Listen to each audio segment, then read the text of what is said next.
Should we do the bluffer? Are we not doing Nate's question? Fucking hell. I just looked at the time and was like, fuck's sake. Oh, Leave that one in. That's an outtake.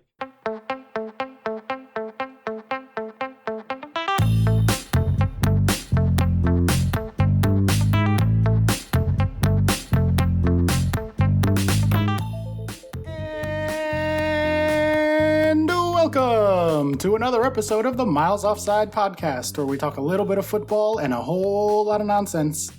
My name is Oscar Puente, also known as Footy from Afar, and with me, as always, are my co-hosts, FPL champion Chuck Bailey and super producer Ian Stimpson. Gentlemen, how is it going this week? Top of the league, innit? Top of the league.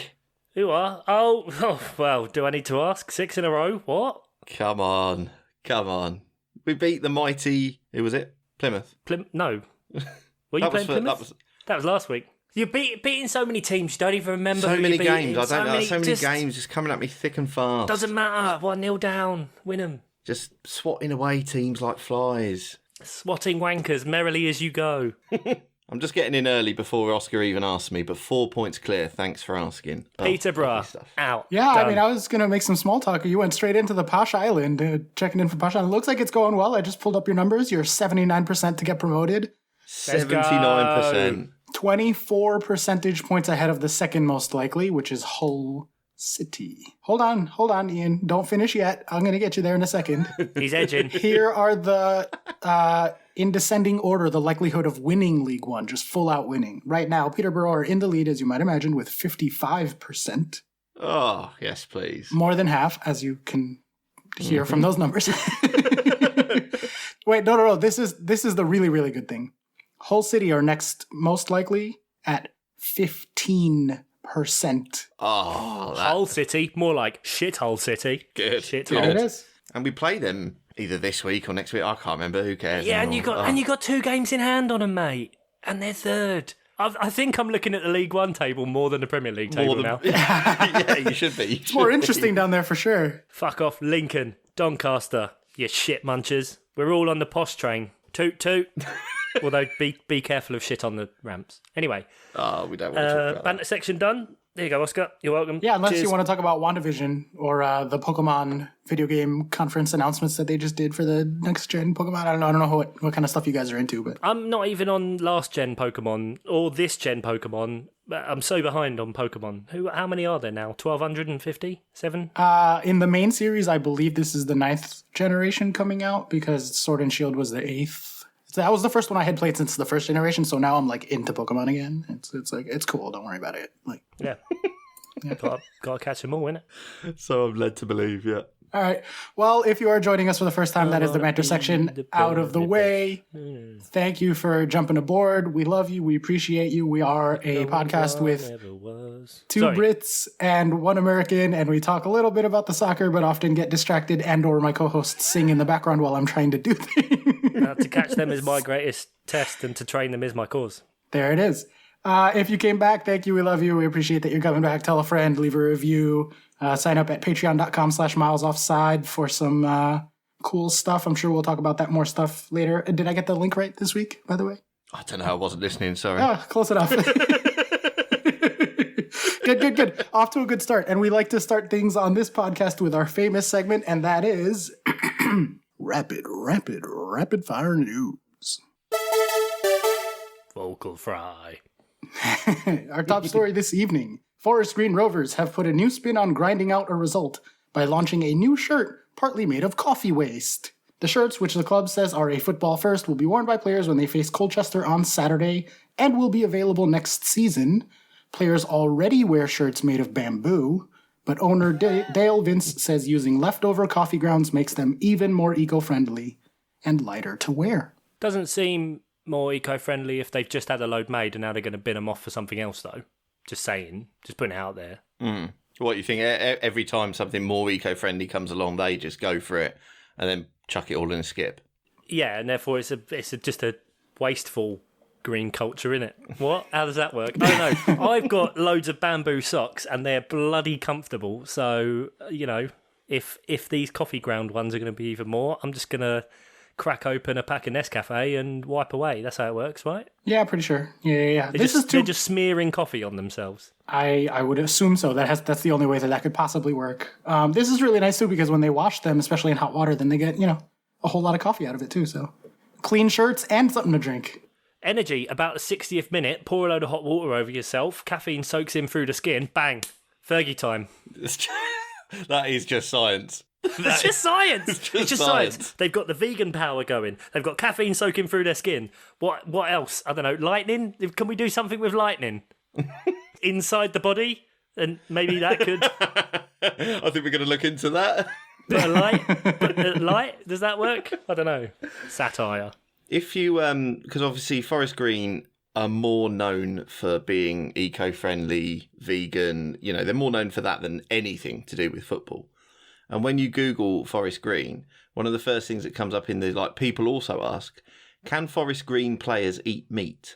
Are they physically, can they? Or... Well, yeah, maybe the wording is not exactly as it should be.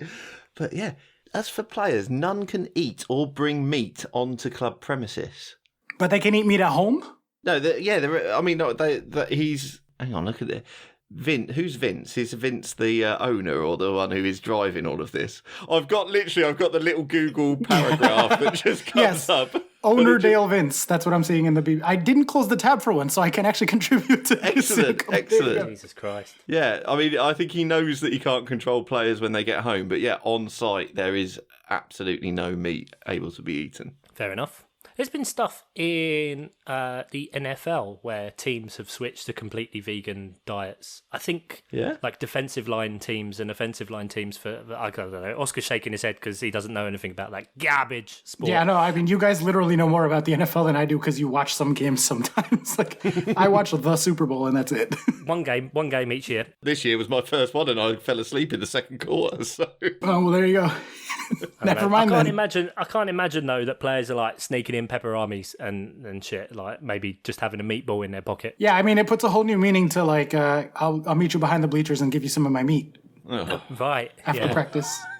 Why is it we get a low level level of filth from Chuck all the time, but it's the spikes of Oscar filth that really make me just stick in my throat. Yeah. Literally. Filthy pervert. All right, well, let's transition to our next story, and probably actually much bigger news than some shirts made out of coffee and plastic, and that is I don't know about that. Fact that this is coming from The Atlantic. Nope, The Athletic. I always do that. Every fucking time. We go to our correspondent live in the ocean. What can you tell us, Steve? It's fucking wet. Thanks, Steve. Here. Premier League players and staff must now self-isolate for 10 days when returning from any overseas trip, except to train and compete.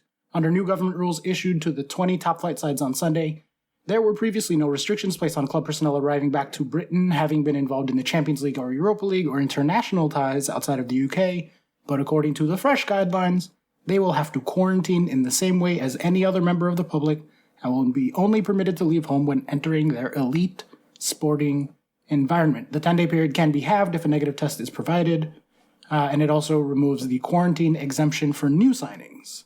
Just all sorts of extra stuff in place. The sad thing is that they, I guess, won't be able to see their kids if they go play an international game for 10 days, so that's kind of a bummer. No, it won't be. I don't imagine it will be quarantined themselves. I think they'll just have to stay at home, no? It says self-isolate. Yeah, but that means... But if I have to self-isolate, it's not like I just kick my girlfriend and my child out of the house. Yeah. When I had to self-isolate, it was just a case of I couldn't sort of answer the door, I couldn't leave the house, but they could. You've been self-isolating for years then. Sorry, Cal. Self-isolating from the Hoover in love. I'll just lift my legs up. Yeah. We're more than a year into a pandemic and all these rules are coming in now. It just seems like... Good, innit? Shutting the door after the horse has bolted, isn't it? It's... Oh, come on. The fucking stable's been knocked down. This is a problem. Exactly. The whole farm's on fire, Ian. Who cares about the horse? The stable's gone. It's on fire. They've used the embers to turn them into shirts for Forest Green Rovers, and now you're worried about building a fucking gate. I love how they wait till the end of February to say, okay, any new signings coming in, these are the rules for new signings coming in this season. Yeah. Forget that. England might get the Euros now, so... Yeah, Ian, I mean, thank you for bringing that up, because I actually forgot to put that on my rundown. So you guys are going to get the Euros this summer? Are we? Should we? Yeah, should it happen at all? Although we were supposed to get the final, and then they're still umming and ahhing whether they want to like play it in so many different countries, but they're also doing Champions League games in neutral venues, and then still doing second legs and first leg. I don't know what's going on. It's just hard to keep track of all the travel restrictions, right? So just, especially since English people aren't allowed anywhere, since you guys are the plague at this point. Like, we are the plague. Yeah. It's you're the America of Europe, which is not a good thing. Yay? You have money, but no one likes you. We don't even have money. Brexit, innit? Was it Chelsea and Atletico that was played in Bucharest? It was played somewhere, not in Spain or England. Yeah. Yeah, just go to Romania. What is happening? Why do they need to go further? But then I think a German and Italian team played in Spain instead, or something. Like there was it's really gotten quite out of control with the these guys aren't allowed here, but these guys are allowed here. So we could, all right, let's just meet there. It's like, yeah, they should just do what the NBA did. All go to Disneyland and just play at Disneyland. Well, yeah, that or New Zealand. Let's go and infect them. Come on, they're always the ones who are put up as the paradigm of dealing with this. I've had enough of them. Let's go and infect them with football. Yeah, you definitely don't want to be coming to Florida if you want to get less coronavirus. I'll tell you that much. Yeah, exactly. But I think part of it is genuinely like England is doing a really good job with the vaccine compared to other countries. Like the per capita rate of yeah, I know. vaccines is really high. So like there's a good chance you guys will actually be able to host this more safely than other places. That's the annoying thing, that the pervading thing that people are going to remember is the last thing that happened. And the last thing that happened is that England are doing quite well. Ignore all the other three lockdowns. All the other shit that's just been so ridiculously mismanaged. The one thing they've given to the NHS to deal with has been dealt with brilliantly. We fucking clapped for them. Right. Well, yeah, that was good. That'll put food on the table, won't it?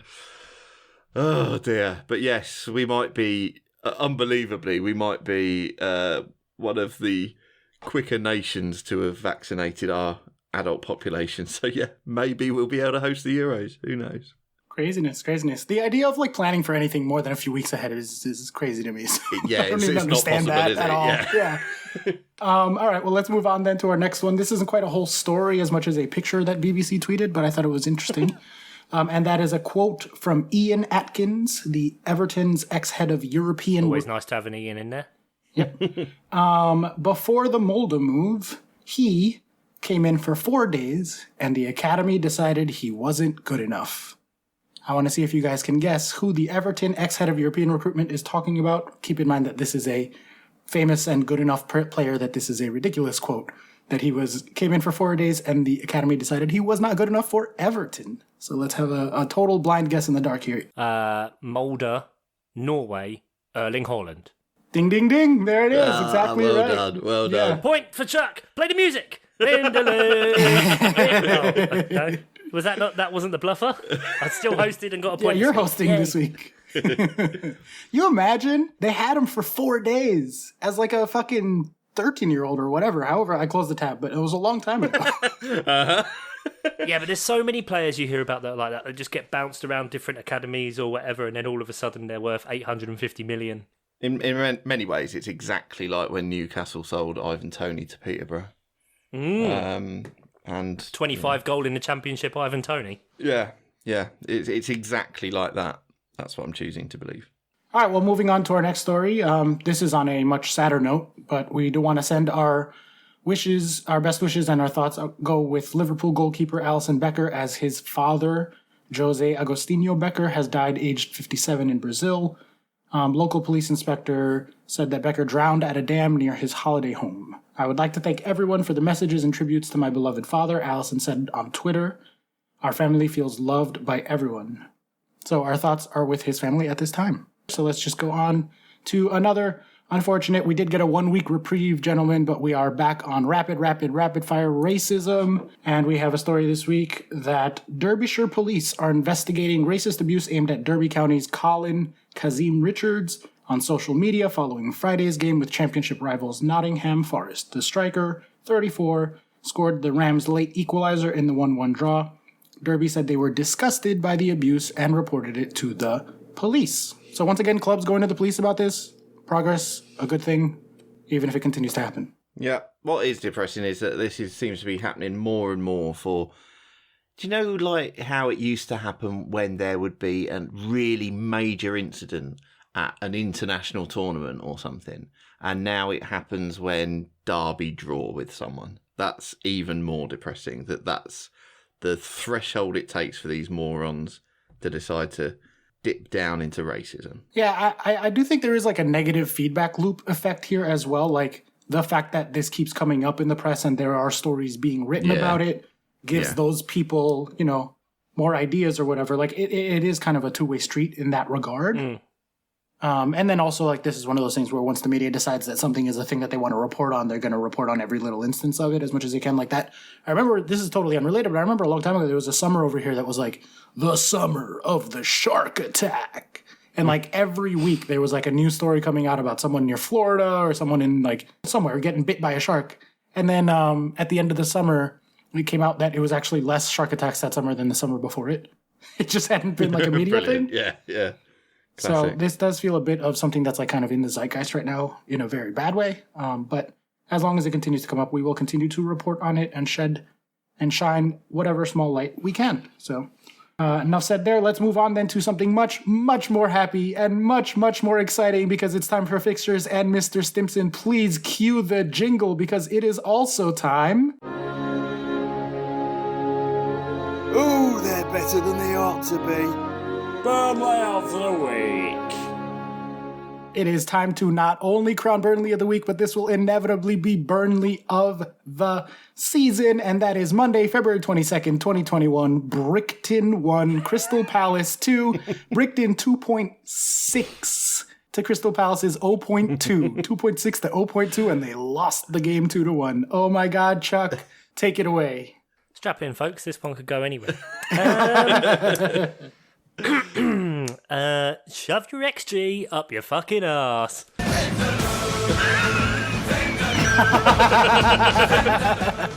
Well done, Ian, well done.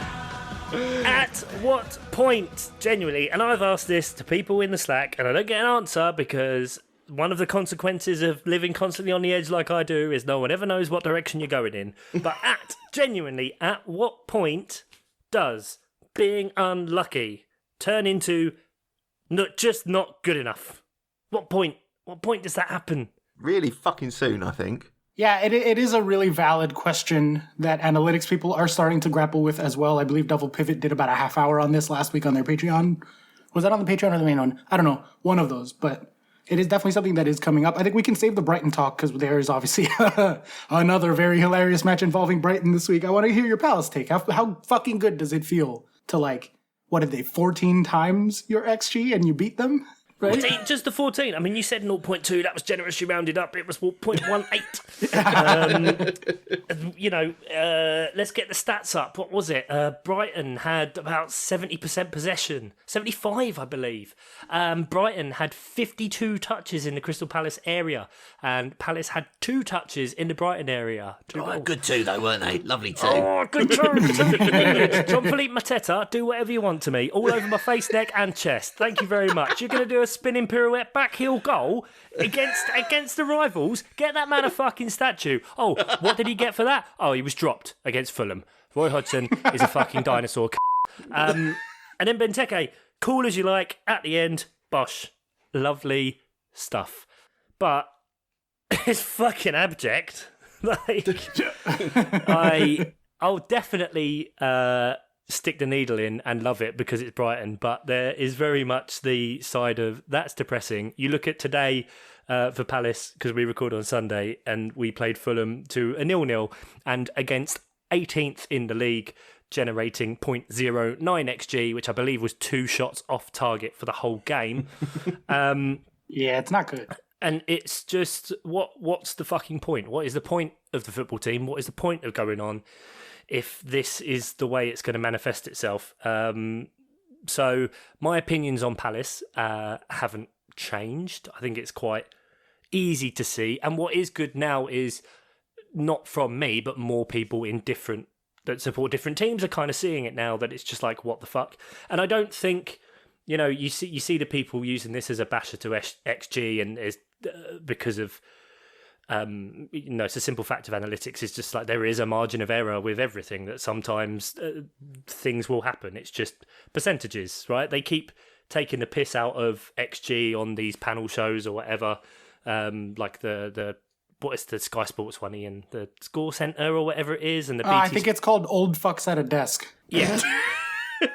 That's the unofficial Yeah, title. they sit there and criticise it and say that XG means nothing, but they'll sit there and go, "Oh, that should have been a goal," and it's like, well, all that's you're literally doing what is you're just, doing. It's just it's like saying, well, we may as well get rid of the weather at the end of the news because it's just pointless, right? Because it doesn't matter, does it? Because we can just say it's sunny. It's just sunny. We can just look outside and go, we can just look at the scoreline and say what it is, right? It just gives away. Anyway, we don't need to go on this train. You're all listening. Yeah. This happens about once a season. Yeah. Yeah, but it's just fucking depressing that, again, we don't. How do you watch that? I mean, people were messaging me today about watching it, and like, why are you doing it to yourself? Why are you choosing to watch Palace football? What, just because it's on the BBC? They were just talking about Line of Duty in the middle. Like, they don't even bother analysing the game. And then after talking about Line of Duty, they were talking about Chelsea Man United that was coming up. Like, they don't give a shit. And Mark Hughes' hair. Yeah, they don't give a fuck. I went to Tesco in the middle. I don't care. Like, why are you fucking doing this to yourself? You need to have a look at yourselves. And Hodgson is just like a dinosaur. He doesn't know what's going on. It's horrible. You got Van Aanholt keeps being brought in. Mitchell's out. Like, no attacking players. We don't have Zaha. Not trying anything different. And I said it so many times. 8th season in the Premier League. You shouldn't be unable to have a shot on target against Fulham, who, fair enough, are in the ascendancy right now. And I'm very much looking forward to them staying up at either Newcastle or Brighton's expense. That'll be great. And I know it'll really appeal to Sophia. Gold. I always believe in your soul. Please take Roy Hodgson back now. He's fucking intolerable. We're always just losing. Well, if we're bashing Palace, can I throw some numbers out since I have them up? Why? They're ingrained in my fucking memory. I sleep. I wake up in the middle of the night chanting them, just banging my head against the wall. It's like the end of Blair Witch and I'm just stood in a fucking corner. I can't deal with it anymore. Well, I was waiting for it to be a nice round number, and it did work out as of this morning. So I do just want to throw out that your last 5 XGs are 0.8, 0.4, 0.6, 0.2, and 0.1. Hang on, so we're literally halving each time, basically. 0.8, 0.4. No, it went up to 0.6 in the middle there. So. Oh, good. So it has been over a month, 6 weeks since you guys generated more than 1.0 XG. Yeah, and this is then at the same time it's fucking mad. We've got like the 6th most points this calendar year since the start of 2021, and you're like, what the fuck? I don't know what to feel. I don't like it. I don't like the fact that now every single time you turn on any media thing, it's, they've got 11 players out of contract in the summer. Oh, Roy Hodgson doesn't know what he's doing yet. Roy Hodgson doesn't know what he's doing yet because he's fucking senile. Pops out to the shops and he comes, I don't know, fucking, anyway, he goes for a swim. But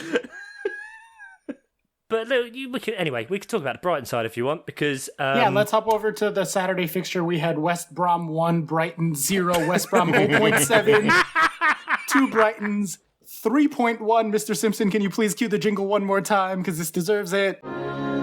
Big Sam's big bollocks. Ooh, they're better than they ought to be. Watford. The week. This undoubtedly must go down as a Watfording, even though West Brom did score the goal because they, generated 0.7, scored 1, so that's not that out of the question for West Brom. But 3.1 scoring 0 for Brighton. Notably, 0. 2 penalties off the woodwork and 1 free kick that was scored, then not scored, then scored again, then disallowed again. On again, off again, like Ross and Rachel in Friends. Yeah, blame the referee. Blame the referee when you can't score. He gave you 2 penalties. 2 penalties against West Brom. You're meant to be like this super fucking XG team. Woo, woo, yeah, let's go. Graham Potter. Oh, such a fucking tactical football pervert.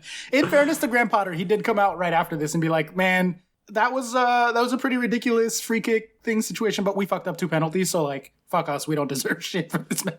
Yeah. Which is exactly right. Like, that was embarrassing. I sent you guys video, because you weren't watching, of Welbeck's penalty. I couldn't keep a steady hand on this TV screen, a video that I was sending, because when he falls, I was too busy laughing.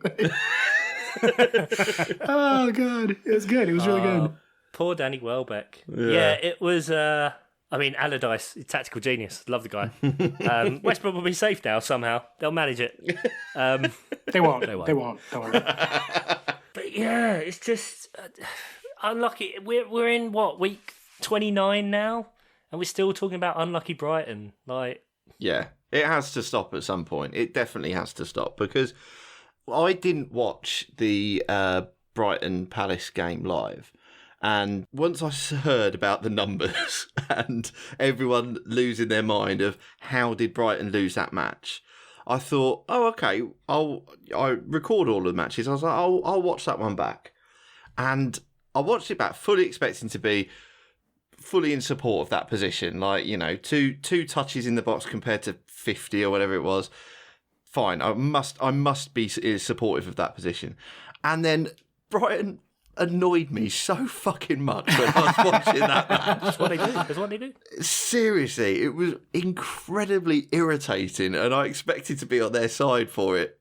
Chuck bias aside, but I don't understand. At some point, it's hard to blame Potter, because the XG is being created. I don't know what you guys think about this, but as you say, champions of XG, it is being created. They are getting into some positions, and their finishing specifically has been absolutely terrible.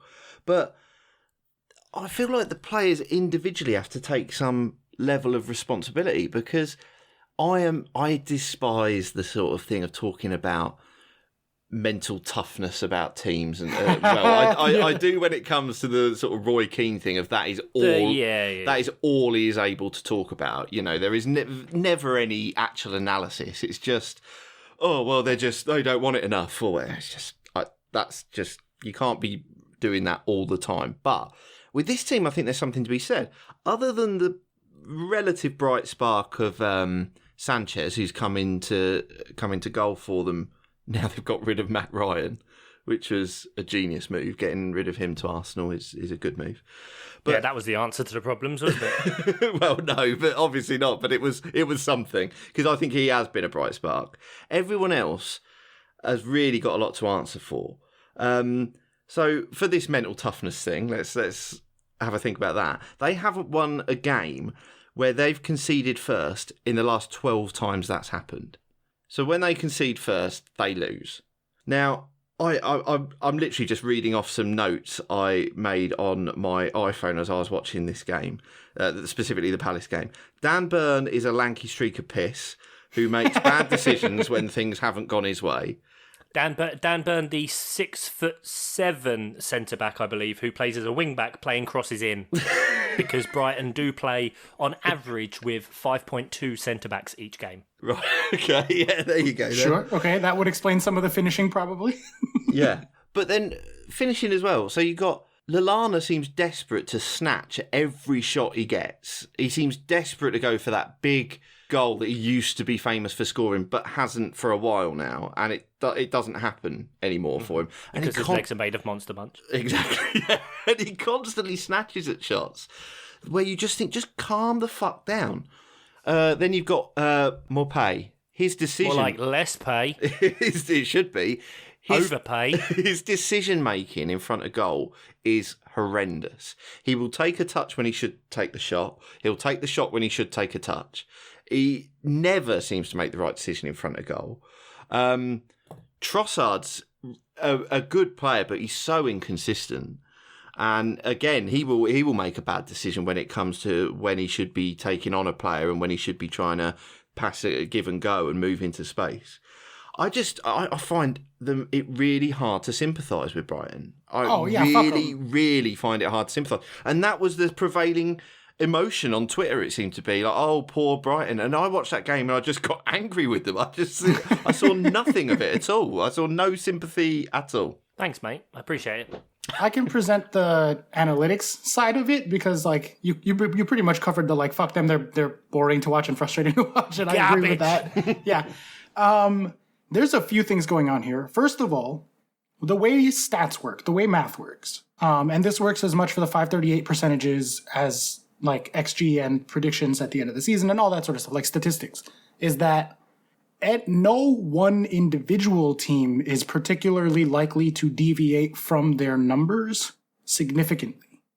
But when you take 20 teams at a time, that small percentage that they'll deviate in the aggregate makes it very likely that every year you have like one or two teams who are super far from their XG, and it just happens to be, luck. Like, we call that luck, but it could just be other stuff that we can't quantify, right? So analytics tends to be like, we can't quantify it, so let's just call it noise. You might translate that in regular words to like luck. So the sort of extra stuff that's happening, right? But there's also something else happening that happens in really extreme cases, and I think this is one of them. And this is not an original thought. Mike Goodman made this point on the double pivot, but it was really, really insightful, and I was like, holy shit, that's just claim you made it, mate. You made it. Okay. No, I just want to, I like to give credit. But he pointed out that, as you, Ian, actually also just pointed out, they fall behind early so fucking much. So much. That is now, every team will fall behind early once in a while. And so, now we have game state effects coming into, one match. When you're bringing in game state effects to 50% of your season because they go behind and early, they're spending the majority of their matches, and in the aggregate now, because of so many matches being this way, like a large percentage of their season, chasing the game.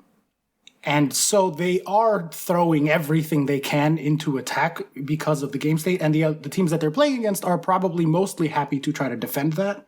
So they're conceding space, they're conceding ground, and eventually they're conceding chances. But that is not necessarily reflective of Brighton's actual talent, because because of the game state is allowing them to sort of put up higher XG numbers because they're creating more chances, but they're still not a good team, so they're not going to finish those XG numbers to the same. You know what I'm trying to say? Like, because they're always behind and chasing, it makes them look like a more attacking team, basically. Yeah, they're them conceding first because they're maybe not a great team is creating a situation where they naturally then go and create more chances. Yeah, but I feel like I need to apologise for going immediately to the sort of mental toughness argument, but I think that does. No, go on. You're happy with that? No. So I'm going to be quite actually non-biased for these 2 points. And I think it will kind of round off the whole Brighton thing. You look at their last 6 games. So they had 2 really good results, 2 1-0 wins against Tottenham and Liverpool. So you can't take anything away from that. Yeah. They outperformed on XG for both. Liverpool was very, very marginal, but that's just what it is. They then got a bit of a good result against Burnley because Burnley out XG'd them 3-1. It was a 1-1 there. So you're now on a good run of form because before that, well, I'll tell you what, before the Tottenham game, and this kind of feeds into the argument after, they generated 2.29 against Fulham, and it was a 0-0. So you then come through that good run of form. You've got 7 points in 3 games. They then get 2.33 XG against Villa's 0.14. And the game ends 0-0. Oh. So in terms of the mindset, you're naturally thinking, okay, there wasn't really much we could do there. It just wasn't our day.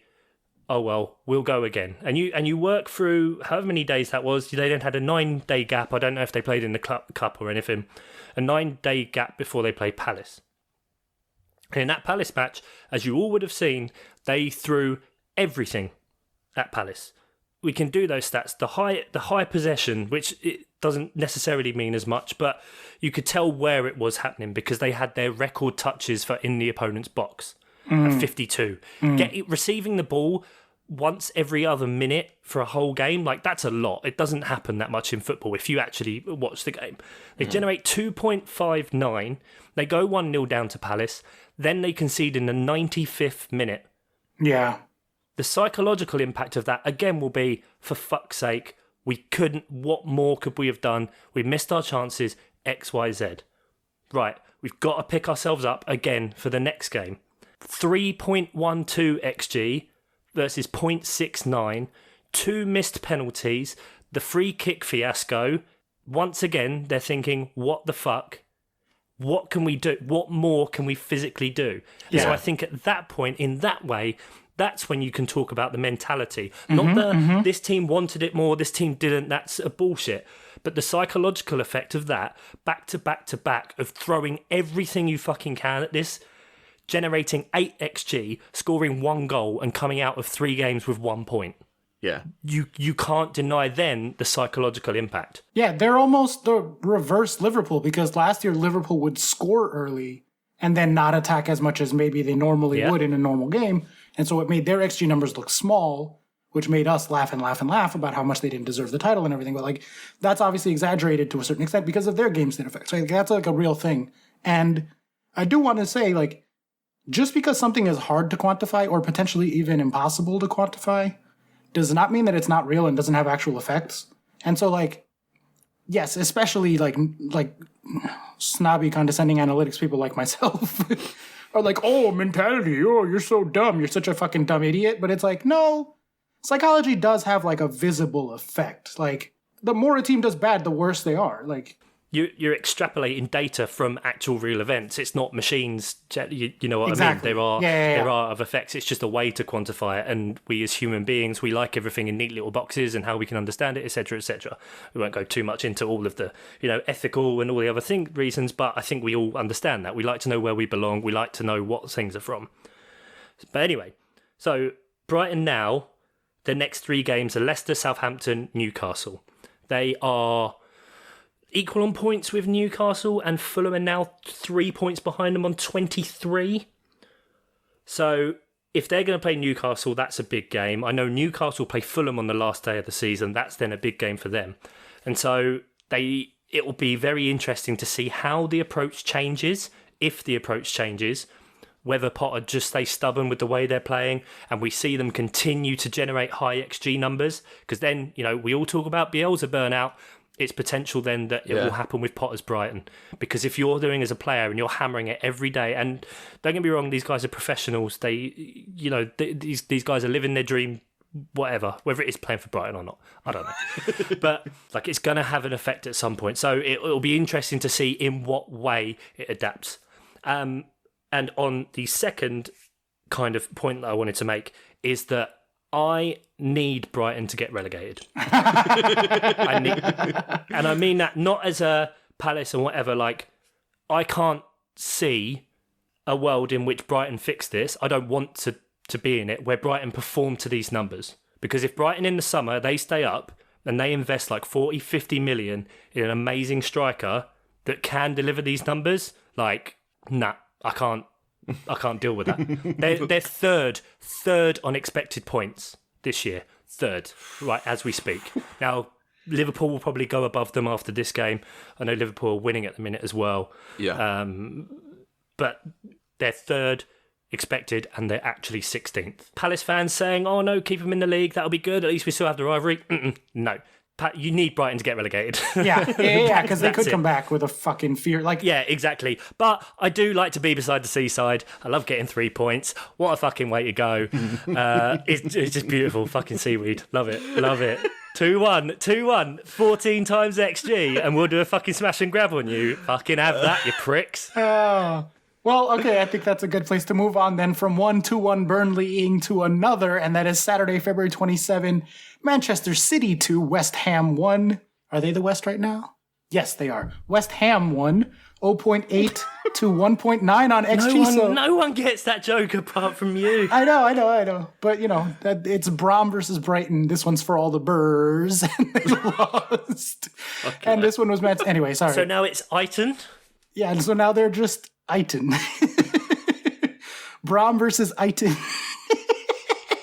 Genuinely, write in if you understand the joke that he makes. He's not going to explain it on the pod, but if you understand any of what he's talking about, and I won't accept it from your wife because I know that she will. Yeah, she definitely gets it. All right, anyway, sorry. Manchester City 2, West Ham 1. Manchester City 0.8 to West Ham's 1.9, so they got out XG'd by 1.2 and won 2-1.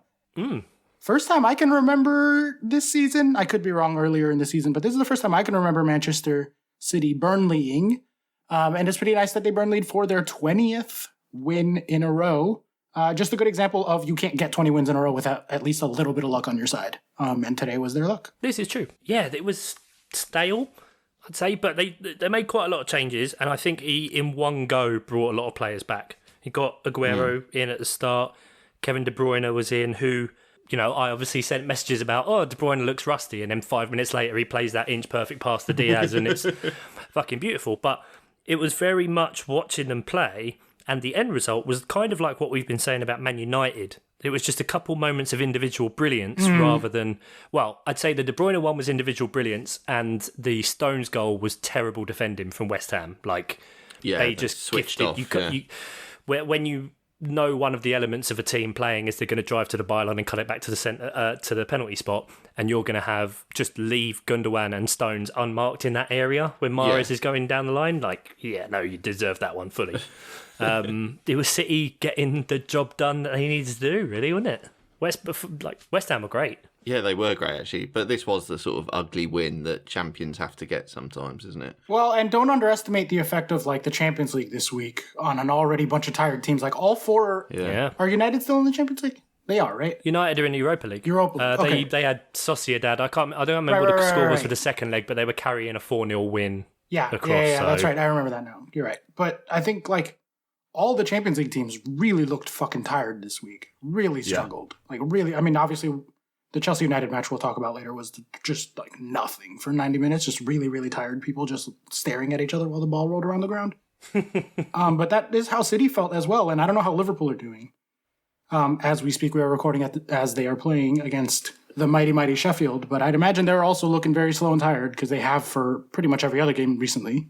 They've made a meal of Sheffield United. I mean, I've only been looking... Yeah, I've been sort of giving it the side eye when I can. But they do seem like they've made a meal of Sheffield United. It's 2-0 with 5 minutes to go, but yeah.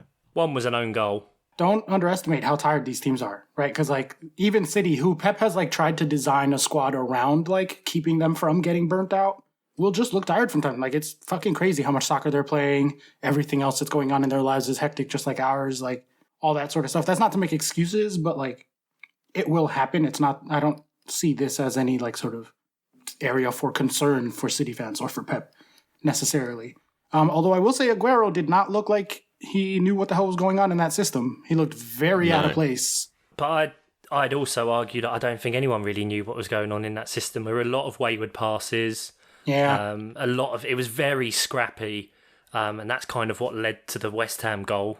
I think it was Fernandinho lost the ball and just had it taken off him. And then West Ham spread it very quickly. And yeah, Lingard did a thing that was maybe good, possibly. Not sure. Jury's out on that one. And Antonio was right there in the box and ready to tap it in. And they really deserved that. And as well, there were a couple of other moments where they were just kind of inches away. West Ham definitely looked in that game like the more well-oiled team. But yeah, City had made 7 changes. They played Gladbach in the week. God knows where it was. If it was a neutral venue, they probably played it in South Africa or something. Why not? Brazil. There's nothing going on there that's a problem. Yeah, may as well. So yeah, there's a lot of miles been going on at a minute, and yeah, we are kind of. It's kind of as we've said before, like with this season shifting. That it's now there's a bit more congestion now. Maybe it feels like than there would normally be. I mean, now that the Champions League is back, now that Europe is back in there, it's just like it's way too much. I'm like genuinely concerned about Chelsea's players. Yeah, I think most teams will be concerned about. I think any team that's involved in Europe or still in any cup competition should be really concerned. Yeah, or God forbid both. Yeah, and so when they rotate, that's the key. Is when they need to get the results and get the points. Do we want to take a second to give some love to West Ham? I know they lost here, but they out XG'd Man City and they're in 4th. I've said they were good a few times, but if you want to take a few more minutes on them, that's absolutely fine, mate. I mean, they did. They just look good. I mean, they're what 5th, 6th in the league, 4th in the league, top London team. You wouldn't have guessed that David Moyes would do this job. Like, I'm pretty sure. I don't even need to roll back the tape on it, but we were ridiculing the fact that he was back in.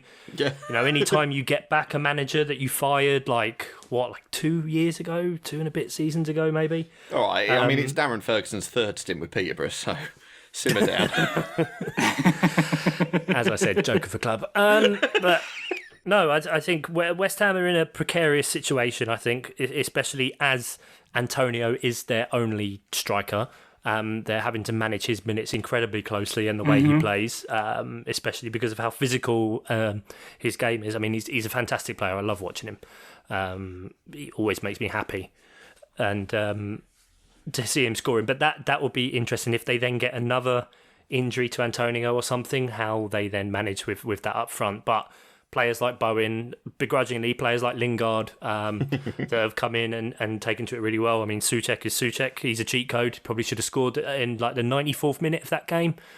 If Diop's header was just a bit wider, it was kind of each way. Diop hit it in the place that was worse. If he'd hit it a bit more to the left, it might have gone in. A bit more to the right, Souček had a tap in. So yeah, I think they're in a funny position that Everton were at the start of the season, where doing very well, but potentially only a couple of injuries away from a serious problem. But yeah, honestly, I think even without injuries, I'd be concerned about them. This feels a bit of like, who was it that was like first place for the first time in their history just for like one night? Was it Southampton? Southampton. Yeah. This feels a bit like that because like even if they stay healthy, they're running hot right now. They're a few points above expectation. I think it's like 3 or 4.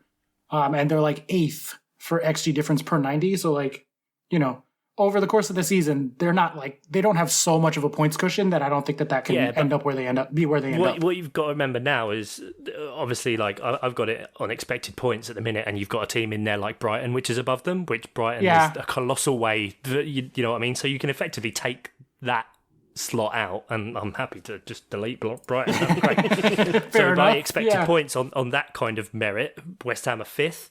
So there's only 4 teams that are close to them that are really outperforming them over the season. Yeah. Although they do have that extra game. Like Villa have more per 90, but they have 2 games less, so like that kind of evens it out. Yeah, but they're in the pack. Like they're right there with United are a little bit above, but then Leicester, Villa, West Ham, and to a lesser extent, but sort of Arsenal's numbers are pretty close together in that pack underneath. But I definitely don't see them finishing top 4, do you? No, but you know, if at the minute that happened, like it wouldn't necessarily surprise me as well. Sure, yeah. This season, there's a lot of weirdness. Like there's a good chance someone finishes in the top 4. That, I mean, it's going to be Leicester probably, who doesn't deserve it, but you know. It's still consistency. There's still, you know, what is it? Down to Palace in 13th to Man United in 2nd is only 17 points. It's not a lot. Yeah, that's not a lot. That's basically the gap up to City at this point. 12. They're fucking running away with it. Jeez. 62 points, man. Do you remember when they were 13th and had scored less goals than Palace?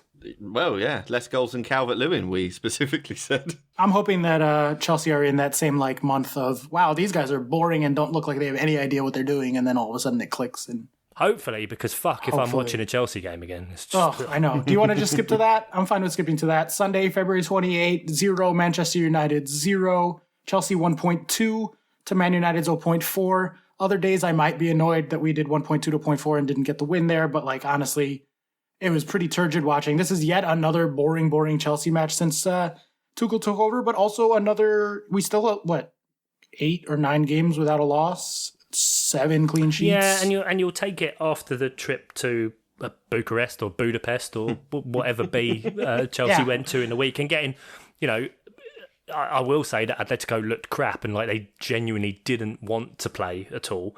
And they were one tap-in away from getting a draw there. Like it was very, very tight, that match. Yeah. There were a few moments, but that's a great result. A really good result. And Giroud's goal, oh my God, that man can do whatever he wants to me.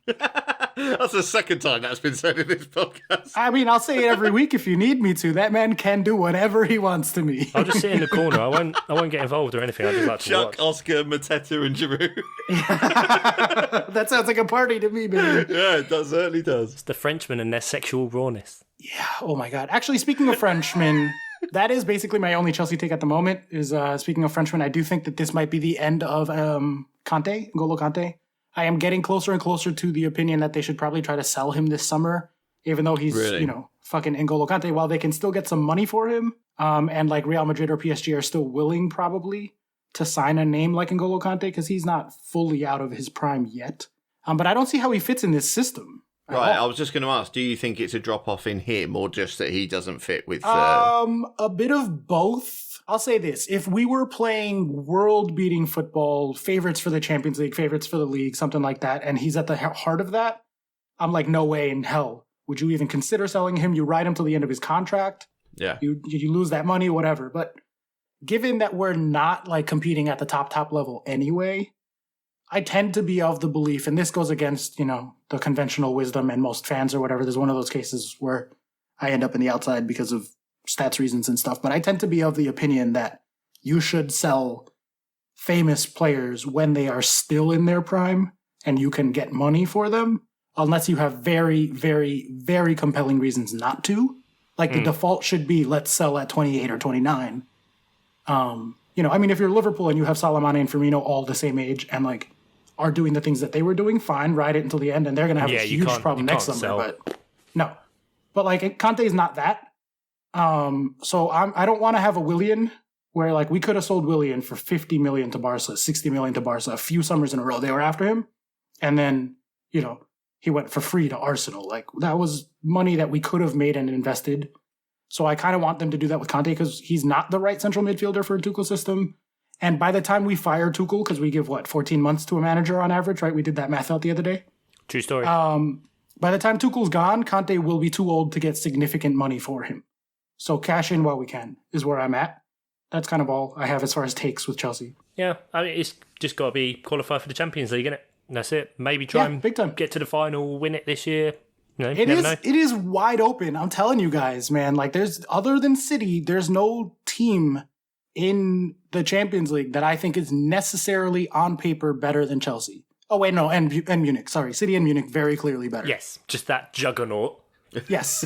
But besides that, like, Messi's better, but like the rest of the Barca team is crap. Madrid are shit. But Barca have got to do another absolute madness since they lost 4-1 to PSG at the Nou Camp.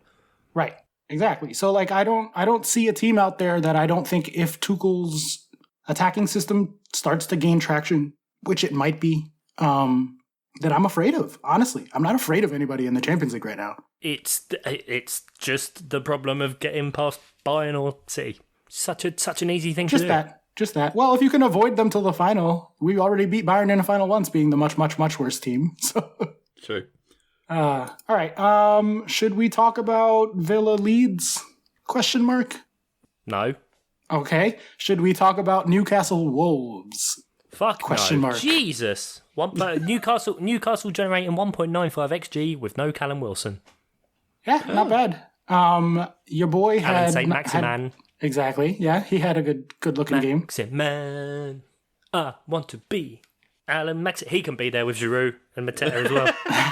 French. It's just French. It's just French players.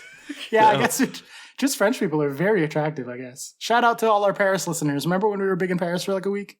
We've been big in Malaysia, big in Paris, big in Ohio, I've noticed recently.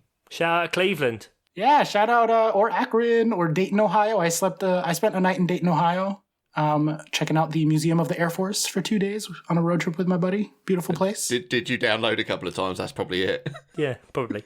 Yes, in the summer of 2009, I downloaded our podcast. Okay, fine. He booked it in, future planning. Yeah. The Rock and Roll Hall of Fame is in Cleveland, isn't it? Yes. There's some Hall of Fames in Ohio. NFL, NBA. No, NBA Six Hall Flags. of Fame is in New England.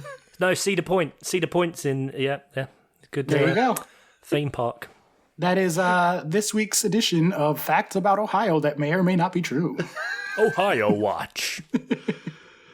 Have you got anything to say, particularly, Oscar, about Tottenham Burnley? I don't know. No. I just feel like we've ignored Tottenham a few times. Don't know whether. Yeah, I know. Are you happy to do it again? And then just... Yeah, I mean, they played better than Burnley and they scored. Fine. If we're talking about Tottenham, they scored 4 times. Bale being in the lineup. Oh, were you in like producer talk? Yeah. Oh no, now we're keeping that in. Yeah, now too everybody late. hears Too late now. We're too far down the rabbit hole. Yeah, exactly. We don't want, it's more work for you, mate, if you have to edit this out. And come on, there's enough fucking bollocks that you've got cut.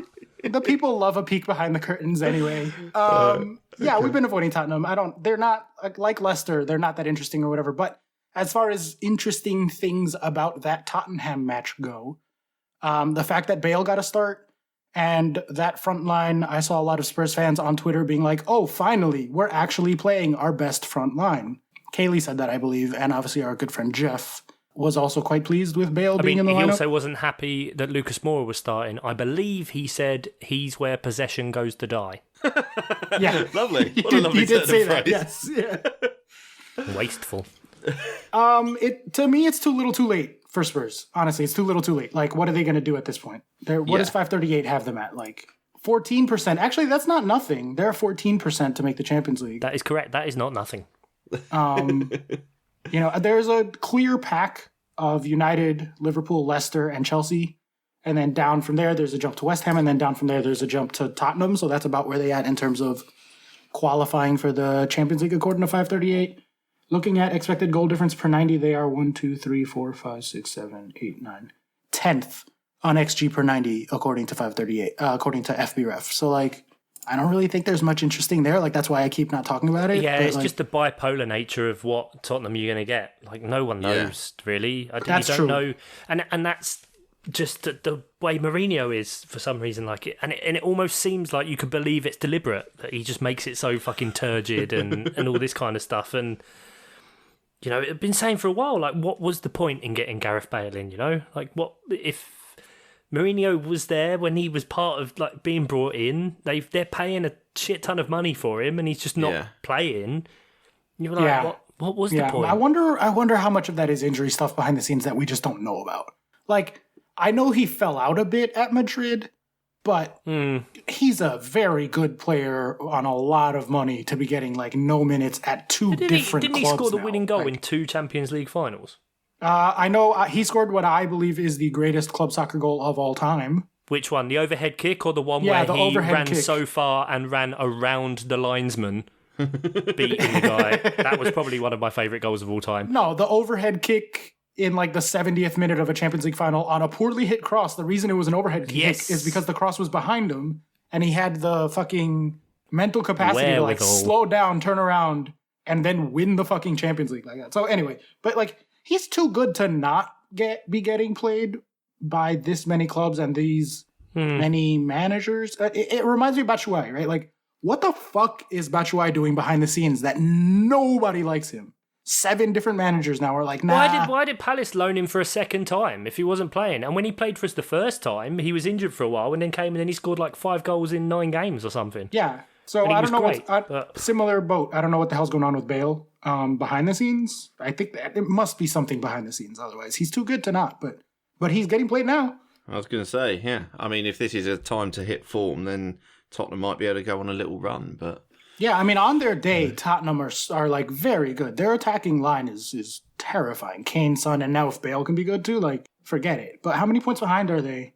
Yeah, it's not that many. Oh, no, they're not that far out of fourth. Game in hand and 5 points behind Chelsea, who are in But there's a lot of teams. One or two of those 20, teams will drop points, but they're not going to do better than 1, 2, 3, 4 teams. It's unlikely. I mean, that's where the percentage comes from, right? If you're talking about Everton and West Ham dropping off, who knows what Liverpool are? Again, They got a nice little fixture run coming up. They got Palace, then Arsenal, 3 points. Villa, Newcastle. So, I mean, yeah, you know, fixtures sometimes begats form, doesn't it? Yeah. All right. Well, that's more than enough about actual soccer. Let's turn to your guys' depressing FPL teams. Get that out of the way, and then we can do the fun stuff that we all like. No, Jack doesn't want to. No. Come on, FPL champion. What do you got? Talk to me. A fucking embolism. How's the bench boost going? 6, 7, 8, 9, 10, 11, 12, 13, 14. 14 players played, and I've got 28 points. Oh, no. Did they all get 2? Did they all just appear? What do you fucking want from me, mate? I don't know. What's the most embarrassing thing is 10 of those points are from Martinez and 9 is from Son. Granted, I am, as always, taking into account my -8. So it's 36, good. But it's not. It's 28. Yeah. And 19 points are from Martinez and Son. Son, who I was going to get rid of. So good job that didn't happen. Good thing, yeah. -12. Alonso, 0. Pope conceded 1 billion goals. Cancelo didn't play. Dallas conceded. Fernandes, at least he got a clean sheet. Brilliant. Gundogan did nothing. Vardy captain. Fuck all. Martial came on as a sub. Bamford. Fucking Bamford. Foden. Tyreek Mitchell didn't play. Harvey Barnes, leg exploded. Like, God. Heavens to Betsy. Okay. How about you, Ian? Yeah, I mean, I'm doing a little better. Please only actually be a little better and don't be bullshitting No, me. I'm on 51. You're But if it's any consolation, my bench boost is currently getting me 7 points with only Pope playing Leicester as the extra game that I've got on that, because all of my Leeds assets blanked, and then Pope played Tottenham, so that didn't go too well. At least he got 3 saves to get a point. Yeah, because at one point, him and me were both losing me, as in Ben me. Me? You? Yeah, not me specifically. Not you. It's me and I, actually. No, not me, but me. Yeah. And God, this is such a recycled fucking gag, but it got legs. Isn't it just? It just works, though. But yeah, they were both losing me points at one point. So yeah, it's just very poor, very poor. I was hoping for 125 points or something, and it's going very badly. There's still a chance. Well, yeah, but I mean, Salah's done. I went with Captain Salah as well because I just wanted to do something a bit different. And he's just done absolutely nothing. Every time I looked up, it was someone else on the ball. So yeah, I've said it so many times this season. I really hope this was going to be the week I kick on, but I'm not going to. I'm going to finish about 1,000,000th, and I've just got to make my peace with it. Yeah, I'm fully ready to just delete it. I'm done. I can't, unless I do something weird now, I'm never going to catch up with people, so fuck it. I'm just going to get freaky with it and glaze my nipples. What? You heard. Yeah, so that's FPL. Shout out to, we never normally do this, but in our Patreon league, Sam Danby. Fuck you, Sam. He's on a -12, which puts him on 56 points at the minute for a week, but he is currently 23,000th in the world. But, he lives in Norway, so, What is it about Norway? They just sort of exude FPL skill. It's got to be the good quality of life. It's just that you don't have as many problems in your life. You've got good healthcare, good education, good wage. Your place is clean. So it's just my brain works. Okay, yeah. So yeah, he's 23,000th in the world, which probably means he's 22,000th in Norway. Yeah, pretty much. Oh, right, okay, forget FPL then. Let's do some listener stuff. We've not done that in a while. We asked the Slack for some questions. If you want to get on the Slack, you can go on to patreon.com/milesoffsidepod. And for just $2, you can get on the Slack. Or there is $5 to get extra FPL pods and nerdy pods and stuff. $8 Rich, creamy a month. Content. Yeah, rich, creamy content. $8 will get you Oscar's spreadsheets and stats model, so to help your FPL choices further. The only better thing you can do for your FPL team is move to Norway. And $13 a month will get you a producer credit, and you can pick one topic per season that we will do an episode on. Yeah. But let's go to the Slack. There's a socks one as well. There is a socks one. $30 a month will get a personally curated month supply of socks, and not shit socks, good socks. Proper socks. Yeah. Ski socks, I think. Yeah. Potentially ski socks if you want those. If you ask for ski socks, I'll give you ski socks. But... Yeah, exactly. Yeah. No one's gone for that yet, but you could be the first. But let's hit the Slack then. And Emily asks, Dr. Emily. Dr. Emily. Thank you very much. Exactly. Thank you, Chuck. Dr. Sir Emily. MBE, OBE, KBE. She asks, what's the favourite sports moment you've experienced in person? Do we want to go soccer? Here we or go. other Fucking caveat. here? She said sports in it. She said sport. She said sports. She's The probably in the question's next sports. room, Oscar. Why don't you ask her? Why don't you ask the caveat? And then you can have a 7-minute discussion on whether Spider-Man's left-footed or not. The question... The question is the favourite sports moment you've experienced in person. Okay, well, I will give one soccer answer and one non-soccer answer. Perfectly fine. Perfectly fine, mate. Perfectly fine. And then you can and then write a little spreadsheet and compare and contrast the two and then come up with one answer. Ooh, a dimensional analysis of the various sporting... Oh, I like that, Chuck. That's a great idea. Just break it down into it's like, how good was the food? How That's was fine, the but weather? don't do it How live was on the- air. Do it in your own time. Yeah. Not on company dollar. Soccer, being there, obviously, at Stamford Bridge, the only match I've seen at Stamford Bridge for Arsenal was pretty good. But in terms of, individual moment, Didier Drogba scoring from, 50 yards out in Baltimore. One of the most ridiculous, like, if you look up Didier Drogba best goals compilations, it's always in the top 10. And it was in a summer friendly in Baltimore, Maryland. I drove down with my brother and my best friend. And yeah, that was great. And then I'll save my non-soccer one for the end because I don't want to take too much time. So you guys go now. Off the chest, spin, 40 yards, pew, ping, Didier Drogba. That's the one. It's good. I knew you were going to say that as well. I don't. Yeah, of course. It's an amazing goal. Well, that's the problem, isn't it, for you that you've not seen that much football live. Oh, I've got loads, but they're all involve Wembley.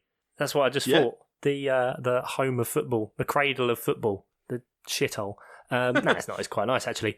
Is it Alan Pardew dancing? Is that your favourite moment? I wasn't there for that. I wasn't there. My dad was there. I was at the semi-final before when we beat Watford. That was incredible. I was at the playoff final 9 years ago, whenever it was, when we beat Watford. Lovely time. Chuck plus Watford plus Wembley equals happiness. I was there at the old Wembley in 1997 when David Hopkins scored in like the 90 billionth minute to send us up against the United Sheffield as opposed to the one on Wednesday. That was amazing because I was about 6 years old and a man in front, like everyone was going crazy and hugging and stuff like that, and a man kissed my dad on the cheek and then he kissed me on the cheek. And then my dad went home and was telling the story and he went, and some bloke, he kissed me on the fucking cheek. And I went, yeah, he kissed me on the fucking cheek too. And he walloped me. I mean, that's slightly on your dad. I mean, you were just parroting what you did. That's not... No, because the rule was always say what you want at the football, but don't let your mother hear when you get home. My dad was very much like, let me... Yeah, whatever, when I was out. Yeah. That was when he was like, I was with the boys. We used to go a lot to Palace. That's the problem why I can't remember anything. Because there were so many games and so much repression. And then I think the funniest one I've had, I went to an England versus Scotland friendly, which was one of the only times Wilfried Zaha got a cap for England. I think it was one of two. So I got to see him play, even though I was in line with the halfway line and at the back. So, you know, the pitch looked about 2 feet long. And we were right on the divide between the England fans and the Scotland fans. So the whole game was a lot of screaming, shouting, all that. Like, it was a really, really good atmosphere, even though you were miles away from the pitch. And Kenny Miller scored for Scotland, and he was about 43 at the time. And There's still hope. They were leading, and England brought on Ricky Lambert. And some Scottish bloke shouted over, is that the best you've got, Ricky Lambert? Insert Scottish impression here. And some bloke about 7 rows in front on the left of me turned around and went, "Oi, if Kenny Miller can score, Ricky fucking Lambert can score too." Ensuing corner, Ricky Lambert's first touch of the game, goal. And everyone started going mental, and that one guy just turned around and went, "Ricky Lambert, motherfuckers!" And it'll stick with me forever as I absolutely loved that moment. It was such a good game and really, really enjoyable. Excellent. One of mine definitely has to involve Wembley as well. Although this is old Wembley, I don't know whether yours was old. Was yours old Wembley? 97 was old Wembley. Yeah. Oh right, yeah. I managed to go to old Wembley. Lovely. So mine, I think, and I may have talked about it before, but it's just sort of that seminal creates a fan moment in you that my dad took me to see the playoff final in 1992. So I was 8 years old. And Peterborough got to the playoff final against Stockport County, I think it was, and we won that. And that was just this sort of seeing that huge group of people. I don't know how many people were at the playoff final, probably 15,000. It's a lot. Even old Wembley was like 70,000, 80,000. Well, yeah, but Peterborough Stockport weren't filling that, mate. So, yeah, there's not enough people. But just see that sort of level of group elation, and it drew me fully in. But if I want to go for one... when I was an adult fan, then it must have been about 10 years ago, maybe more, and went to see Peterborough Cardiff when we were in the Championship still, and we were rock bottom of the Championship. But we were playing Cardiff and we were 4-0 down at half time, and a couple of the lads I went with left because I was just couldn't be asked to carry on. And then the fight back was on, and we scored quite soon, I think, after half time. And it's the classic sort of football fan thing. We're singing, we're going to win 5-4, and just gallows, humour. Yeah, exactly. And then I think Boyd scored as well, I think. So it was the time of George Boyd. So yeah, that's why it must have been just over 10 years ago, I think. Anyway, and the substitute that we had brought on scored in like the 93rd minute to make it 4-4, and we just completely lost it, as if we'd won the playoffs, and we were already doomed that season. So we were going down, but Cardiff were riding high in the Championship, and to get that comeback was just ridiculous. And I don't think I'll ever forget that, just because it was so all their goals were in the first half, all our goals were in the second half. I was at the London Road end. All 8 goals were in our end. Oh, wow. At least you got that. Yeah, exactly. I'm always at the wrong end to the goals. Yeah, quite. But this was just eight goals, and we saw Posh get 4-4 against Cardiff when we've been 4-0 down at half-time. It was a fucking delightful moment, that. A draw is one of my favourite fucking sporting moments. A draw which then led to you probably getting relegated. Definitely got relegated. I think by Palace that year. Yes, that year I believe it probably was the game against Palace which relegated us. Yeah. What's your other one, Oscar? Oh, I genuinely forgot I was going to do a second one. I was just brilliant. Well, let's move on then. Listening to your stories. Yeah, I mean, in 30 seconds, I was at the 2009 World Series for every game, and then the Yankees won the World Series. So being in the stadium when your team, clinches a title, that moment is pretty fucking cool. I have some old flip phone grainy footage of it, which I do watch on a day, on a rainy day, break it out. Me and my brother just literally as he hits a ground ball to first, or towards whatever, he hits a ground ball, and we're like, oh, yeah! And then they started playing We Are the Champions, and you just hear us a little drunk being like, we are the champions of the way. And then we just stayed out. Both of us had work the next day. Oh. We stayed out till 3:30 a.m. and then just went home, showered, and then just went straight to work. So, but yeah, being there when they won the World Series, literally in the stadium, was fucking magical, and I don't think I'll ever top that. Right, and also Nate Whittam, producer, girlfriend, haver, defender of everyone, comes in with what's new? What's one new thing? Pussycat. What's one new thing you'd like to try in your life? Going outside? That'd be nice. Yeah, that'd be nice. That would be nice. How specific are we talking here? I want to go to... Here he is, the fucking caveat, yeah. Coming at know. ya. Caveat, yeah. Coming at ya. I don't know. No, I'm saying, where are you guys going with this? Y-A-A is here. Oscar Puente caveat, yeah. He knows. You're going to ask another question. Oscar Puente. We all know that Chuck loves a jingle, but I think since he's bought the new mic, I think he's ramped it up a bit. Oh yeah, big time, yeah. He's got a pop shield, he's got a mic arm, and now it's just full on vocal booth singing Chuck. That's all we're getting. That's what he's here for. He's not here for his fucking good jokes. Not doing and football well in FPL. insight. Don't have good takes on football. Don't watch most of the football. Hate Roy Hodgson. Jingles. It's all I've got. You need a falsetto jingle. My title next year is just going to be Mr. Bo Jingles. I'm going to have to change my Twitter to a picture of Harry Kane because I lost a bet with Jeff. You're going to win FPL out of us two this year. Yeah. Oscar's going to burn it all down, and then we're going to delete, and then we're just going to be, I don't know, a podcast about... I don't know, balloons? Marvel shows. Yeah, Marvel shows. So please don't take this away from me. Please don't. Oh dear. That's all I've got. All right, I'll answer the question. Small scale, I really want to try those new Doritos 3D that just came out. I used to love Doritos 3D when I was a kid. Achievable. Yeah, pretty achievable. My caveat, aren't all Doritos 3D? Don't they all exist in the 3D realm?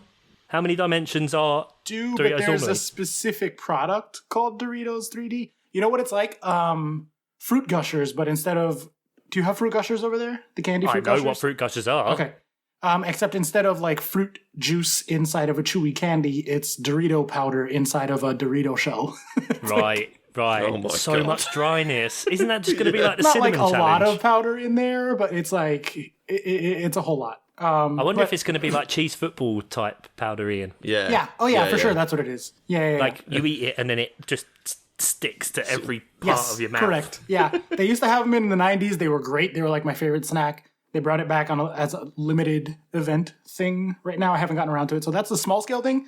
And then bigger scale thing, I am hoping to skydive before I turn 40. I will require someone to push me out of an airplane because I do not have the balls to do it myself. I'm not good with heights, so... I'd rather skydive than bungee jump. Oh yeah, bungee jumping is way more dangerous. Bungee jumping, people die like way, way, way more often than skydiving. Do they? Yeah, because it's like the equipment is like less. I don't know. It's a whole thing. You're jumping off you're attached to an elastic band, mate. Also, I've seen people rent cranes to do bungee jumping in like a pub car park. You don't get that with skydiving, do you? You don't. No. You don't generally just able to get hold of a plane. Someone hanging onto a drone. Just like, let's go let's up. do this. Fucking holding onto two bags Does for seem life a as they jump. bit more involved. Whereas I think bungee jumping almost feels like it's one up in the sort of higher chain from bouncy castles. You can just get some fucking to do it with a cherry picker. Yeah, exactly. Yeah, very much. You know what I mean? I've definitely seen it in... I used to back onto a pub and I'm sure that they hired someone to do it once and it was just some massive... Are they not just doing the guttering? No. Maybe some bloke fell. Well, he kept fucking bouncing, so I don't know. There's trampolines underneath and everything. Yeah. No, that's good. I'd love to skydive. You've got to have a lot of faith in someone, though, don't you? Like, someone else packing your parachute. Well, no, I think at least over here, the first time you skydive, you're like tandem. Yeah, you're not allowed to like just jump out of a plane with your own parachute. I've got a friend, actually, and new patron Alex Sampson. I think he's done enough that he can skydive solo, and can pack his own chute and all those kind of things. Cool. So he can take you, and he'll probably happily push you out of a plane. Just a bit sadistic like that. Ian, what about you? I know at your age, you've probably tried everything there is to try. He really wants to go back to the gym and eat chips. I'd love to go. I haven't. Yeah, I can't think of anything specific. Self-preservation kicks in at a certain point, I think, and I have no desire to do skydiving or anything like that. But now you said it, Chuck, I really want to go back to the gym and eat them chips. That's not new though. That's like been there, done that. What's a new thing you want to do? I don't know. There must be other things on the menu I've not tried. No idea, but yeah, I don't know. I'd like to, genuinely just like to be outside. The problem is, as well, and like we've talked about it, it's obviously, lockdown, we've all been in it. Everyone's had their own various degrees of having to adjust no matter what country they live in or whatever, whether they've been able to go out, X, Y, Z. But, half my daughter's life, pretty much now, it's like we haven't been able to go out. So I think a lot of the stuff I want to do isn't necessarily that big. Like, just go to a zoo, go swimming, go like those kind of things, and just get a little bit of normality back in life. That's cute. Yeah, I think generally that's all I can kind of think of at the minute. Pub crawl though, that'd be good. Oh. Yeah, that would be pretty nice. Going out and getting obnoxiously drunk. Here's a new thing I want to try. How about this? Meet our Patreons at a get-together at some point in the next few years thing in London. I'll hop over. We all meet up at a pub. And we, watch some soccer and complain about our FPL teams and whatnot. That'd be nice. Just being able to meet someone, anyone. Yeah. So Chuck is like, do loving things with my daughter. I'm like, give me cheese powder. And Ian's like, yeah, I don't know. Eat something new off the there we go. Sausage There you roll. go. Why not? All right, it's time for Chuck's Bluffer.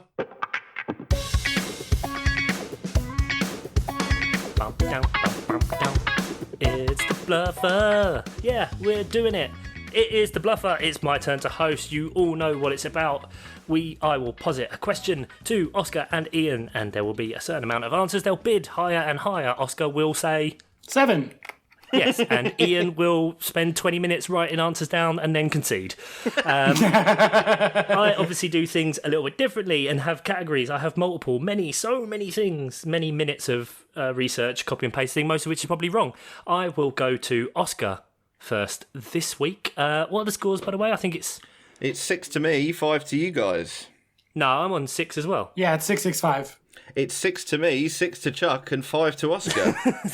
Cut that out and get it. Wait, whose job is it to keep track of this? Because it's definitely not mine. Someone's supposed Look, what's to. the point at the minute? We'll all just be fucking equal by the end of the season. It will have been rendered null and void. Anyway, so you need to pick from arts and literature, film and TV, food and drink, geography, history, music, potluck, science and nature, or sport. I'll take science and nature for 500, Alex.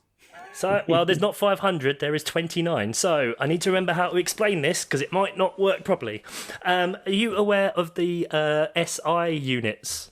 Yes. Of measurement and things, yeah? So there are 29, 7 base and 22 derived units in the SI that are formed by powers, products, quotients of base units and potentially unlimited in number. But I have basically done them things, I don't know, how you measure stuff in science, innit? I don't have the webpage open anymore, so I can't remember.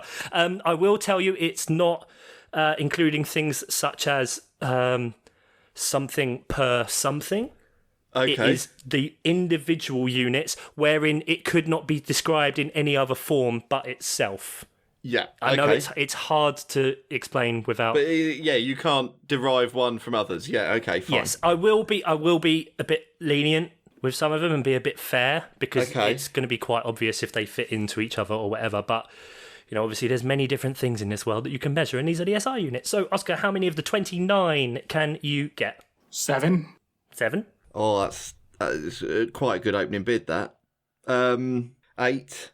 8. I'll say, I think when I was looking at them, there was only about 6 or 7 that I didn't know. Yeah, I bet there's more than I've got right now that I will know. There's very much the possibility that like once you get one, you'll realise a couple more. Right. Like me with currencies last week. You remember that, Oscar? Yeah, I do. Yeah. I don't know the SI units well enough. I thought it was a lot less than it is. I don't understand. There's only like 7 physical things to measure. Ian, take it at 8. Because I don't think I understand. The problem with my categories is there is a balance within them that could go big and go high, or there's some where you might need. Yeah. And the problem is, if you pick the 3 categories in 1 week that are more difficult, it doesn't make it fun, but deal with it. Okay. So Ian, name your 8. Okay, so just so as you know, Oscar, if you'd have said 9, you'd have had to do it. Fair enough. Yeah. So, kilogram? Kilogram, yes, that is the measure of mass.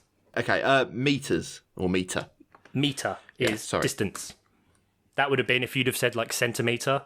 You would have let me. Okay, fine. Second for time. Second, correct. I understand what that is. Good. Temperature, Kelvin. Kelvin, yes, that is 4. Right. Current, amp or ampere. That is one. Where is it? There it is. Yeah. Yep. Ampere. 5. Shit. Very okay. good. So Damn 3 more to go. I could have gone a lot higher then. I don't know I just didn't know the name of this. Oh. The thing is, I don't know whether the other electricity things are Give it a go. Units. Go for it. You literally have no other options but to go for it. Yes. Resistance is ohms. Ohm. Yep, correct. And you're giving the explanations as well. Resistance, brilliant. Ohms. 6. I have 2 more. Okay, yeah, I've got 2 more written down. Frequency, hertz. Does it? 7. That is 7. 1 more. Okay, energy, joule. Joule, bang, done. Oh, fucking hell, right. Ding! There's a lot of these that you'll probably kick yourself with. Yeah. The 2 I have are candela, which is for light. Oh, light. Luminous intensity. And correct. Moles. Moles for amount of substance in chemistry. Yes, exactly. So you guys, between the 2 of you, got the main 7 bases. So moles is the smallest unit of quantity for a chemical or element, I think. Yeah. But going through then the other ones, you could have had rads or radians. Radian for something to do with, I don't know, stuff. Steradians. Newton is force. Yeah, force. Force, question mark. Pascal, I believe, is pressure. Pressure, yeah. The watt, power. So I could have Coulomb. Okay. Volt. Volt. As in Volt volts. as well. Yeah, Yep. okay. A farad, which is capacitance. Yep. This is where we get into some of the weird ones. Siemens, which is electrical conductance. A Weber is magnetic flux. A Tesla is magnetic flux density. A Henry or Henri is inductance. You also could have had degrees Celsius. That was a Really? different one. Yep. There is lumen, which is luminous flux. Lux, which is illuminous. Then we get into the radioactive ones. A Becquerel, Gray, a Sievert, and a Catal, which is catalytic Wouldn't have got any activity. of them. So those were the weird ones, but yeah. I thought Ian would get this because he probably works with most of them, and there you go. So, point to Ian. Yay! And then it's your pick for a category. What would you like to go for? Yeah, category. I will go for potluck. Potluck. So this is good because it probably favours Oscar a lot. In the video game Rocket League, Hey. there are 41 default chat phrases that you can use and assign to your directional buttons in the game. shit. This is not including pre-game and post-game variances. Okay. It is including team chat and those kind of things. There is one which is just symbols. I have not included that. Can I just say that one as a curse? I don't know how you would say it. Question mark, hash, exclamation mark, dash. Oh my god, this is just such a gimme for Oscar. Maybe, but there's a lot. There's 41. So, and Ian, I've been pushing you for quite a few weeks to keep playing. We both have. For the Yeah, I record. know. For the record. And you own the game. So, it's Ian's bid first. 6. 6. 7. Oscar. I'll go 7. 7 is classic. Yeah, I gave you the 7. 8. 9. I'm going to keep going up, I think, Ian, probably. I don't know. Actually, I don't know. At some point, I'll call you just because, Yeah. like, I don't think you know it anymore. But, Yeah. You just said 90. 10. I mean, I'm pretty sure I know the 16 that are currently programmed to mine, plus at least another, like, 10 more. Yeah. Okay, I'll go 11. Ian, go 12. No. He's no. shaking his head. I can't. Go on, 11 for you, Oscar. Sorry. 11. Right, Oscar. So, 11 of the 41 default chat phrases in Rocket League. Remember, not including pre-game and post-game bumpers. Okay. So, yeah, go slow so that I can, because I'm looking at 41 here, mate. Left up. Nice shot. I thought you were going to leave it at that. Left up. No. You know me. I can't go through lists unless I have, like, a way of doing it. So I'm just going to do left. Yeah. All right. Yeah. Nice shot. Okay. Brilliant. Nice shot. Left. Great pass. Great pass. Left down. What a save.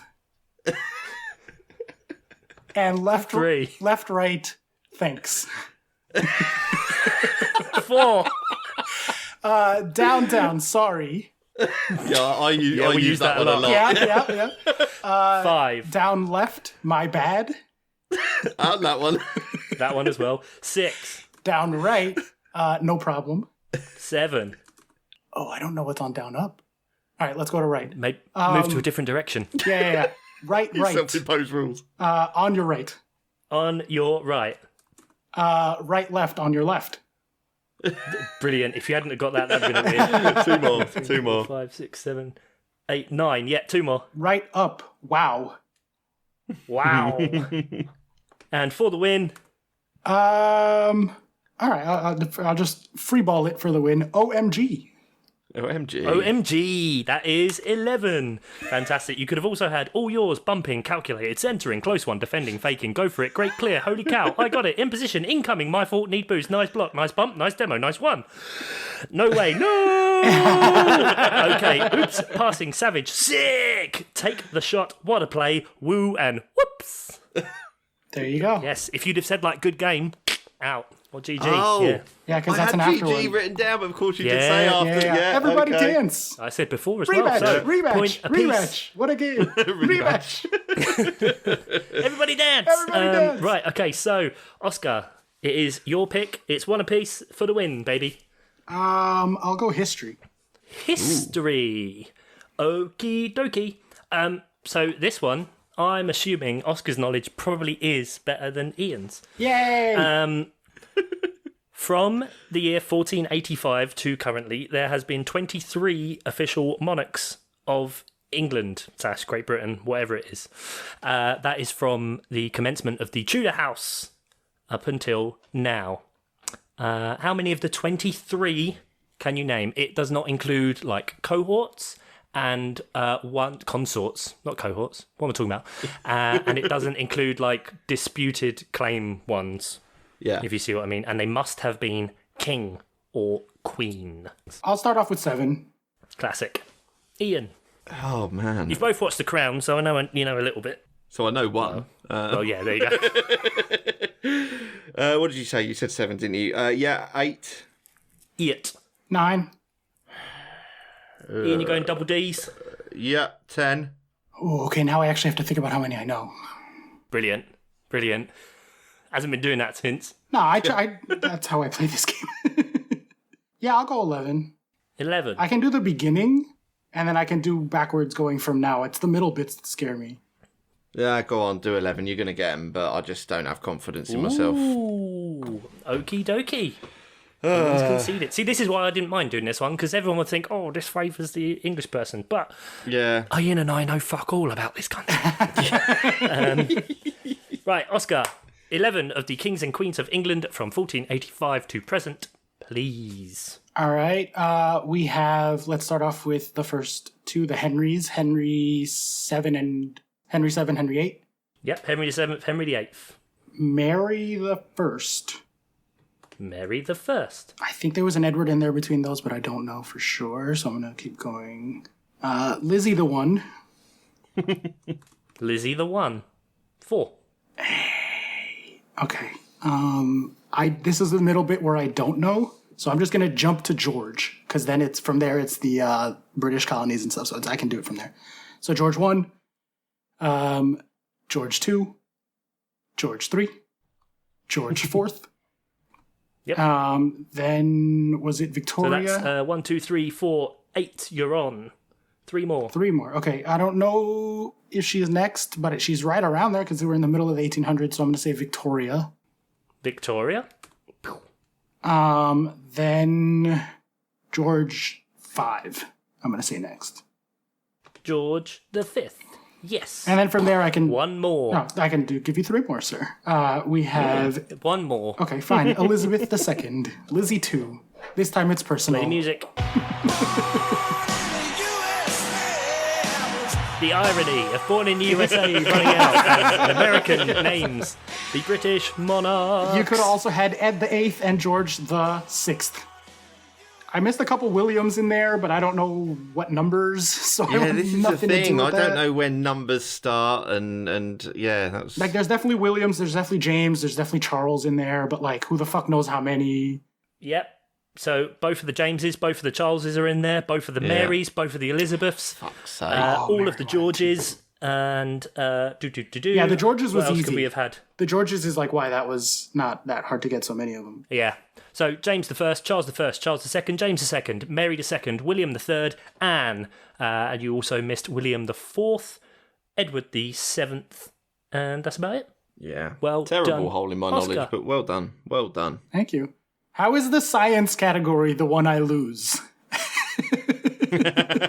Yeah, true. I literally was an aerospace engineer for a time.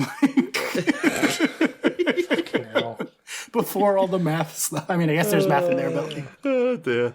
So then, that wraps us up. 666 in the Bluffer. This is awkward. Devil numbers. Satan. If you play the podcast backwards, don't sue us. So there's plenty of fixtures still going on for the rest of the double game week, so we won't bother with them. And we record again, and there'll be some more fixtures. Enjoy football. Enjoy the outside. See what's going on. And Ian's going to press the button. Thank you all very, very much for listening. Be good. If you can't be good, be bad. And say goodbye, Ian. Goodbye. Say goodbye, Oscar. Come on, Chelsea, let's beat Liverpool. Top 4 big race. Yay, bye. Yeah, Palace, let's turn up. Be there on time. Attendance record, that's what we got. Fucking hell. Bye.